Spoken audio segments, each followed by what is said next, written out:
Hi everyone, hope you're all doing well. Thanks for coming back for the corporate podcast for June. Hope everyone's enjoying the sun. I know I am, and Ojo is. Again, thank you everyone for coming in. We don't have Dave as of yet, but hopefully he doesn't turn up. I mean, does. But yeah, we'll just get straight into it. So I'll start with Stuart, because I think you sent in some information first. You wanted to talk about the financial updates about May. Yeah, we had a pretty good month in May, particularly in the cafes. We had some absolutely barnstorming performances. So previously to May, we'd only ever once had £3,000 on the way taking it at Edinburgh, which happened to be in April. Well, in May we had 6 occasions when we took more than 3,000 in one day. 5 of them at the Boathouse, each time just a little bit more, a little bit more, a little bit more. So Boathouse takings were up 68% in comparison to the previous May. Etherall was up 43%. So really good performance, particularly by those two. Vernon, it was probably a little bit disguised by the fact that the refurb took place, so the cafe was closed for 6 days. Doing so, they beat their monthly target, even with that closure. And Vernon Cafe seems to be doing rather well under the new refurb. Talking Cafes, our one in Gorton closed at the end of May. Lease runs through to September, but we lost the last of our staffing at the end of May, so that's now closed. Our performance in our cafes was backed up by strong performance elsewhere in the business. There wasn't a single cost centre where the results were more than marginally below what we budgeted. So, strong month. Lovely. And then something else you wanted to talk about was the procurement policy. Absolutely. Those of you who've been waiting with bated breath since the last podcast, well, here it goes. The procurement policy was approved at the last board meeting, and there's a series of meetings with senior managers, the first one of which is next week, which will begin to roll out that and will begin to have an operational effect. The main thrust is that we're going to have a more thorough, robust approach in terms of who we buy from. They'll have to meet some more stringent criteria. And for those who are significant to our business, so that we've got probably 5 subcontractors who come under that category, we're looking for companies whose values are very much in line with those we have. This isn't all going to happen overnight. It'll be introduced over the course of the next few months. Those of you who are in the line manager group will now have the procurement policy on your My Learning Cloud, so please do have a look at that and sign it off. And I'll speak to folks individually over the course of the next few weeks. Okay, lovely. Now, sorry, my apologies. I was meant to do this first, so I'm sorry for this, Pete. But we have got some questions from the clients. So we've got Chris with us, we've got Nick, and we've got Sarah. So they've got some stuff that they'd like to ask. So, Chris, why don't you start, mate? How are you planning on keeping the project cool over the summer? Good question, Chris. Good job in this country, it's not hot for too long. But I think there's some sensible approaches, isn't it? Wearing your kind of loose fit clothing, things that you feel comfortable in. Obviously, maybe not everyone's comfortable wearing shorts or skirts or dresses or whatever, but taking that approach is always helpful. We have a number of buildings that have air conditioning in, but there's a number of reasons for that and how to do that, and obviously there's a cost to that. So those are things that we're always exploring to make sure our staff and clients and people who visit us are comfortable. So I think probably over the next kind of 12 months we'll continue to look at that. If you use aircon as an example, we can't put it in every building because some buildings are listed, which means you can't do it. And we obviously rent all of our buildings, so we have to have the permission of our landlords and things like that to do it.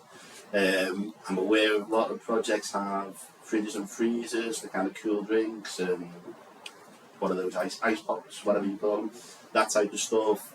We spent some money fitting new blinds at some of our projects to make sure they actually worked and kept them cool. It's just hard, take regular breaks, rest a bit and go that way. So that is the plan for now. Sarah? How is your college getting on? That'll be for you, Amanda. I'll jump in before Lou does then. So Sarah, that's a great question. I'm going to do a little bit of an update when I'm talking in a little bit, but what I would say from a learner perspective, it's gone great, and we're coming to the end of our first year. Our learners have made amazing progress, so we're delighted with how we have done so far. And then obviously in September, a lot of people know that we've not only got one course running, we've got 3 courses running. So we'll have lots and lots of new students joining us in September. They were outstanding the other day. Yeah, just quickly, me and Joe would like to thank the lads that came in from Pure College, who did an amazing podcast on autism awareness. Very good subjects in it. Very deep, but also very funny as well. At the same Yeah, time. it was a pleasure to have him here, and we hope to have him back again, and then hopefully we can start making it a frequent thing. But yeah, that's all. Once a month, I think. Yeah, once a month we'll aim for, but that's all from me. Nick? Is there any new projects coming to Pure? Well, Nick, that is a really good question. Dave's not here to answer it, so not that I'm aware of. However, the projects and the ideas for projects come from you guys. So it's really up to you guys to tell us, is there anything that you would like to do that we're not already doing? And if so, what is it? And could it be a project? And also from some of the support staff as well. Because most of the good ideas that we've done recently, whether we go back to the Lego, the animation, the ceramics, the wood shack, and obviously the pop-up shop, all of that has come from you guys, it hasn't come from us. So I'm not aware that anything has come forward, but we're always open to listen to any ideas people have. So why don't you talk about what you've applied for, Sarah? The music session. The music session. So there is planning on being a new project, isn't there, called Pure Band? Yay! So it's going to be run by George, who did the podcast last month, obviously because he's in a band. And I think you've put your name down for it, haven't you, Sarah? So it looks like you're going to do it. And I think I'm well excited. Yeah, I reached for about 5, maybe 6, something like that. I'm well excited. I can't wait to see it. It'll be brilliant. It'll be a very loud room. Brilliant. Good, excellent. But yeah, that's all the questions from the clients. So back to you, Pete. You said you wanted to speak about the HNS app. Yeah, so I'll just do a few updates on one. So I think we've come a long way with technology, and I think everyone's embraced it or trying to embrace it. And I think it's at the Grey Horse. Our staff and clients use a lot of technology here. I think the one thing with technology, you have to put the right information in to get the right information out. Yeah, so I think this is definitely for our staff. When people are filling in accident forms, near miss forms, or safeguarding forms, there's this common error where everyone is sending it to. When you have the option to choose, they're sending it to the Pure CEO, and Lou definitely does not want all of those all of those incidents. So it's just reminding people that you need to kind of click on the operations section, and then that opens up Pure Support, employment, cafes, internships, and making sure you select the right project, because if you don't, it kind of it impacts the system, and that's what's been happening lately, really. And listen, we continue to explore technology and embrace it and see how we can use it to become more efficient. And we've done some work with audits in there, which I'm sure Dave and Lou might touch on in the future, which we're building in. And then I think for the past 12 months, what myself and Stuart and some members of finance have been working on is collecting our emissions data. So what emissions are we putting out as a business? So actually I've managed to do some of that today and finish it off. And we have emitted 549,762 kilograms worth of CO2 into the GM environment. So the question is, what happens next? And I can't give you all the answers today. I will touch on it probably further, June, July and August, because now we have to start looking at an improvement plan. What can we do to be better? Our biggest factor of emissions is vehicles. and that is always going to be the case, and it will be hard for us to reduce that, and it may even grow from brief discussions that we've had today. So what other initiatives can we do to improve, whether that's solar panels, wind turbines, electric vehicles? The discussion is open, and the Employee Safety Committee also focuses a bit on the environment as well, so we'll be gathering some information from that and then putting some stuff out to staff to kind of get involved in and generate ideas. So that's about it. Impressive. Brilliant. So you've already spoke about the buildings over the summer. Is there anything else that you wanted to add on? No, not really. Buildings can be an ongoing issue. We have to manage a lot of the maintenance within our buildings now. So the Grey Horse obviously has had a few kind of issues lately. It is difficult securing tradespeople, getting tradespeople to turn up. It is a challenge. We don't have a handy person. If we were to have a handy person, they would have to be skilled in many, many talents. So I think, as everyone has done, if you just bear with us while we work to get any of our issues fixed, it would be appreciated, because it's a very competitive market. And sometimes if we have a job for £100, that person who we're trying to deal with may have a job for £3,000, which they're going to prioritise. So sometimes we fall to the bottom of the pile, unfortunately. So on to Amanda. So you've given me a little list here. So do you want to start with College of Celebration event? Yeah, so just because I know people ask for an update on the college, so as I said to Sarah before, we are coming very fast towards the end of the first academic year, and there's going to be a celebration event, as there has been for the PEPS team, and the supposed internship celebration events are also well underway. I wanted to kind of say that we are doing celebration events for all of the provisions, and I was really lucky enough to go to the one at Salford University and Salford City Council last week, where I was invited to present, and I feel like I was completely hoodwinked because I had to present after Lucy Meacott from ITV News, and you can imagine she was pretty amazing. However, it was a brilliant.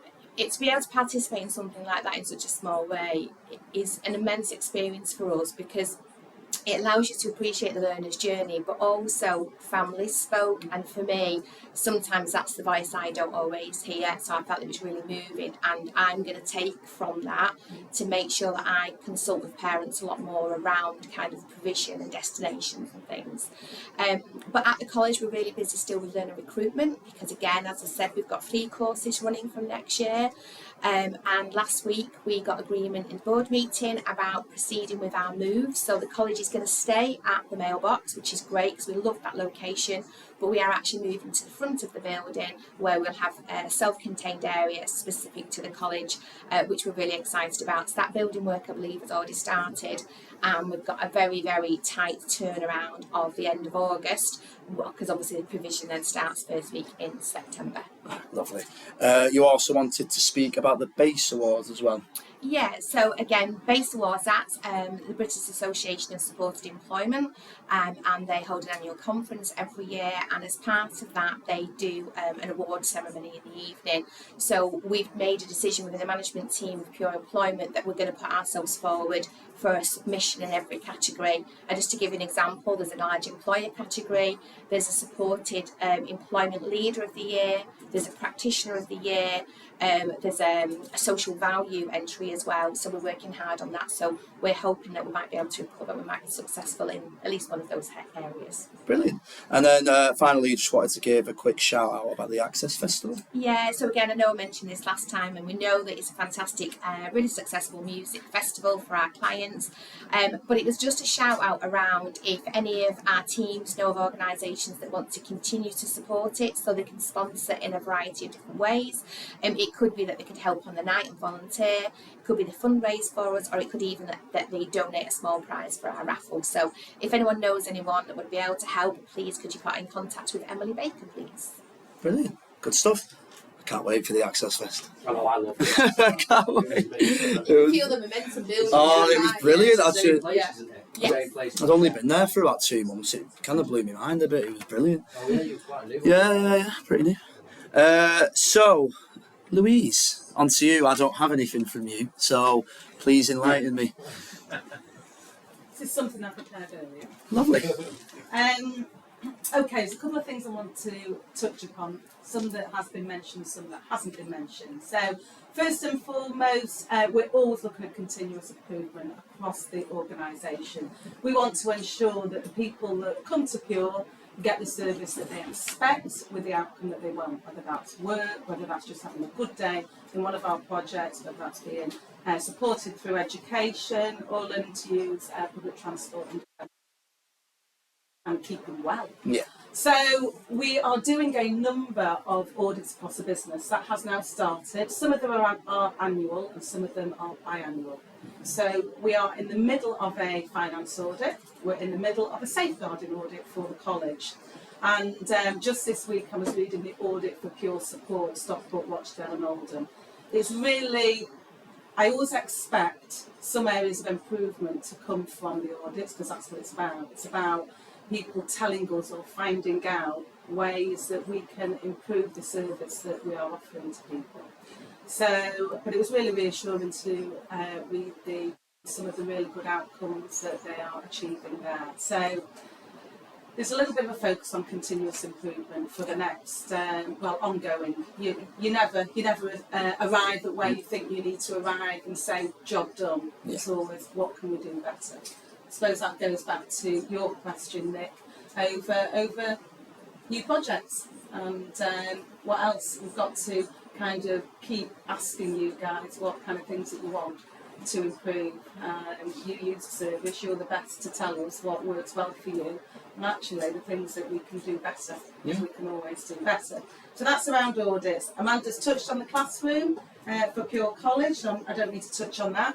Social media, for those of you that don't follow our social media platforms, that's Stuart who hasn't thrown under foot. So our social media platforms, whether that be LinkedIn, Facebook, our website, we don't have an Instagram account, but we do have a Twitter account. Yeah. Please do follow us. The richness of the stories that have gone out there has really significantly increased the profile across Greater Manchester. Any networking events that all of us go to say, oh, I've heard about Pure. Oh, yeah, I know about Pure. Now, 5 years ago, that was not the case. And I'll just give you one small statistic that our LinkedIn has gone from 4,000 followers to 10,000 followers, literally in the last 8 weeks. Now, that isn't about what, the corporate team is saying. That's about what you guys are telling us as what you like, what you don't like, and some of the successes and celebrated successes. The story that got the most traction was Tom's story. Tom, who works over at Salford Royal Hospital collecting oxygen tanks, and he put a little video at the front of his trolley, and that got the most likes, the most shares. So please do follow our social media sites. We are going to do a social media campaign around 12 months of Pure College. Yeah. What's it meant? So we're going one of the students is leading on that, and they're getting the views of the students as to what's it been like those first 12 months. Yeah. So look out for that. Today has been Learning Disability Health Day over in Stockport, so just been down to Burnham. Pure hosted it for the first time. They run it every year by the NHS and SMBC. And this year we put our hands up to ask if we could host the event over at Burnham Park. It's a beautiful day outside. Yeah. It's fantastic. There are loads of stalls there. It is buzzing down there. A few people have been making smoothies, and we also had Fudge the Shetland pony that was there. So, but more importantly, people are taking some really good information around healthcare, eye care, dental care, and just getting some good tips around how to keep yourself well physically and also mentally. So it's been a really good day. I want to just touch very, very quickly on, we're going to be looking at an employer's strategy. So I was at the employment meeting last month, and there's been an awful lot of significant investment from central government into getting more people with disabilities into employment, which means this time, in 12 months' time, there'll be an extra 60 to 80 employment officers around Greater Manchester finding jobs. which means a lot of people are going to be knocking on the same doors with employers. So we want to kind of acknowledge that that is going to be more challenging for the employment officers to secure jobs.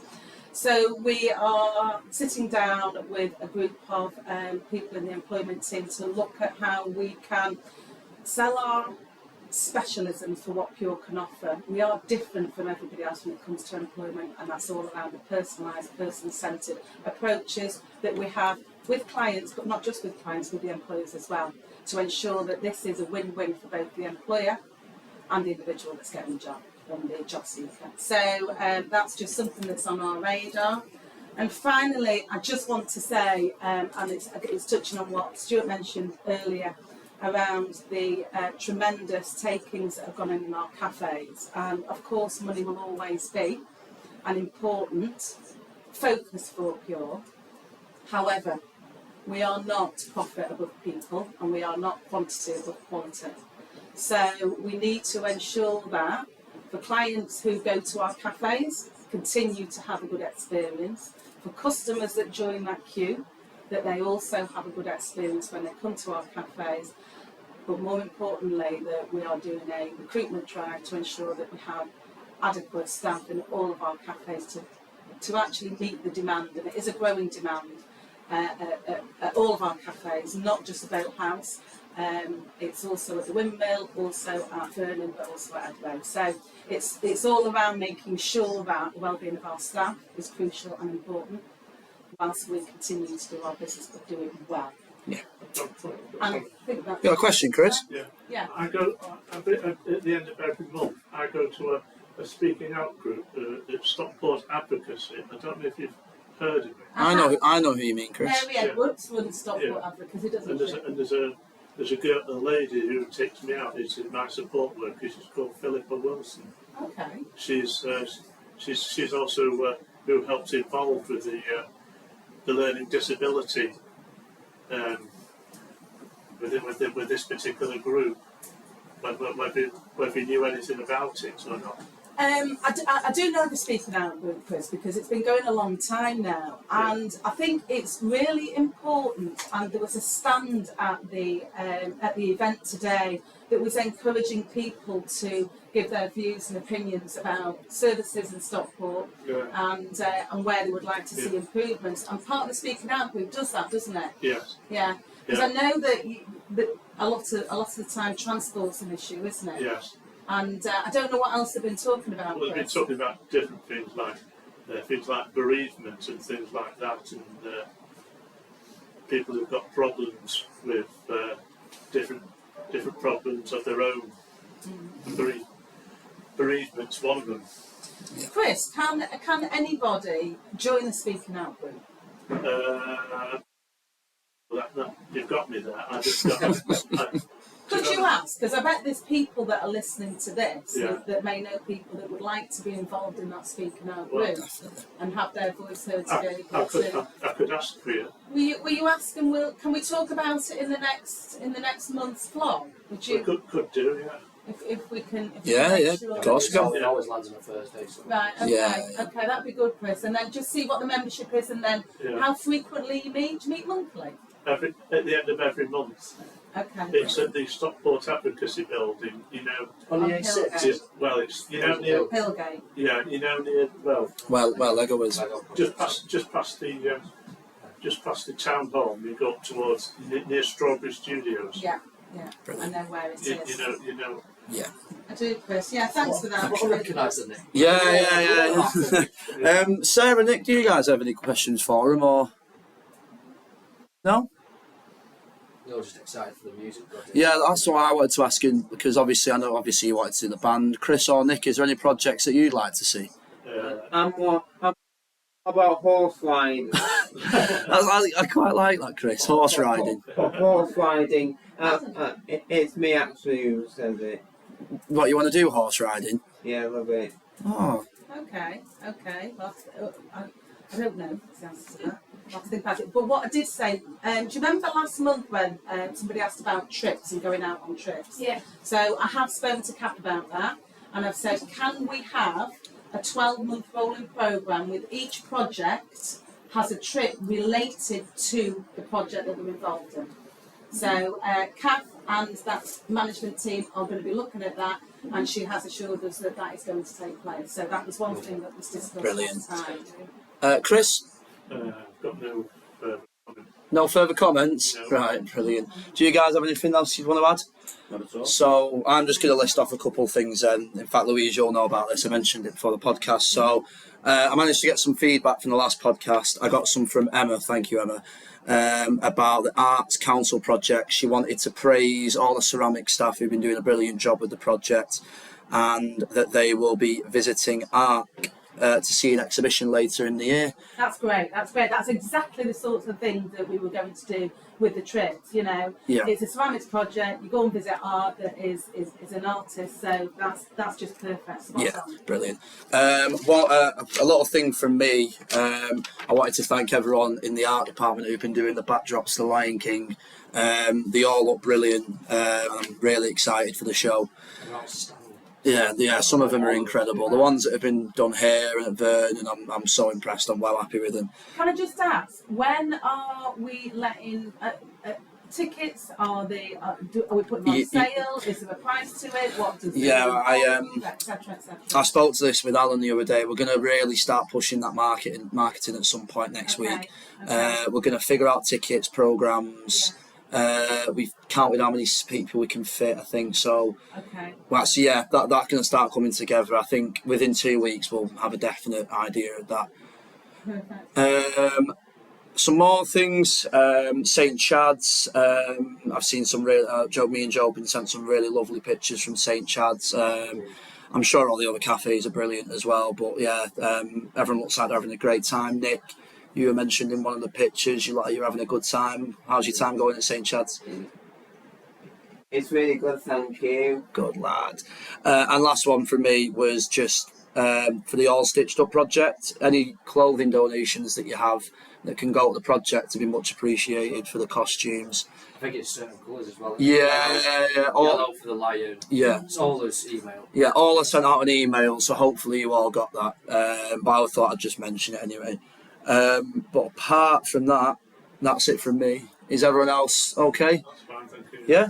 Great. Brilliant. Well, thank you everyone for coming in again. Unfortunately, we didn't have Dave. I hope he's doing well. But yeah, thanks a lot. Take care, everyone. Bye guys. Thank you very Thank much. you. Thank you.